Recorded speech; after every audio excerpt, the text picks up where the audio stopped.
घर पर आ जाता है। ये ले बहू, तेरा स्ट्रॉबेरी शेक पीने का मन था ना, मैंने बना दिया है, पी ले। Thank you mummy ji. Sejal strawberry shake पीती है कि शकुंतला का फोन आ जाता है। उस वक्त रोहित भी वहीं होता है। अरे सेजल मेरी बच्ची, कैसी है तू? अमीर घर में शादी की है, एकदम ठीक हुआ, आप बताओ। बेटा वो अगर कुछ दिनों के लिए तुम अपनी बूढ़ी बीमार माँ के पास आ जाती तो मुझे अच्छा लगता।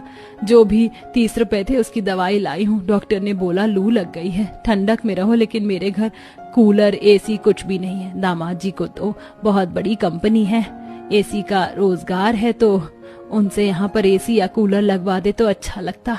मेरी तबीयत भी ठीक रहती और मुझे कुछ पैसे भी दे दे जिससे मैं दवाई ले आऊं। तू तो जानती है तेरी छोटी बहन गरीब है, अब उससे मांगूंगी तो वो अपने घर का खर्चा कैसे चलाएगी।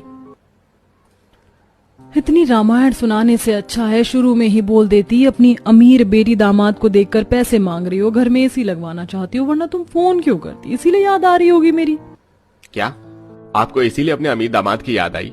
आप गरीब जैसे लोगों को ना यही हाल है, अपने फायदे के लिए ही याद आते हैं। लेकिन मैं अपने बिजनेस को आप पर ऐसे नहीं लुटा सकता, कुछ नहीं मिलेगा मेरे यहाँ से। नहीं दामाद जी, तबीयत खराब है, सच में याद आ रही है।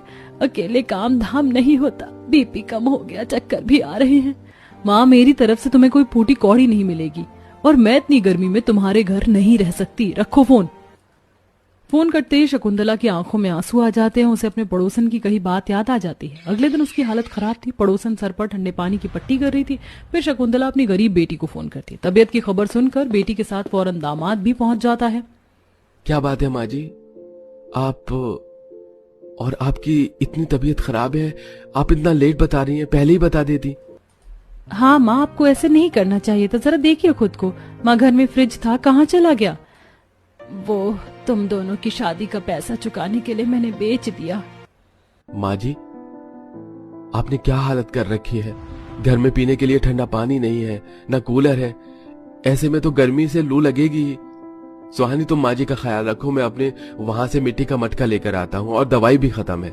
रमेश के पास पैसे तो नहीं होते, पर उसके अंदर इतनी खुददारी होती है कि अपने हाथ से सुंदर सा मिट्टी का मटका बनाकर और दवाई लेकर घर ले आता है, और मटके में पानी भरकर कुछ देर बाद दवाई और पानी देता है। शुक्रिया दामाद जी, आप बहुत अच्छे हैं। सिर्फ सुहानी से बात हुई थी और आप फौरन चले आए, और एक मेरी बड़ी बेटी और दामाद है। कोई बात नहीं माँ जी, हम है ना। सुहानी, तुम बिल्कुल भी माँ जी की तरफ से हटना नहीं, खाना पीना मैं करूंगा।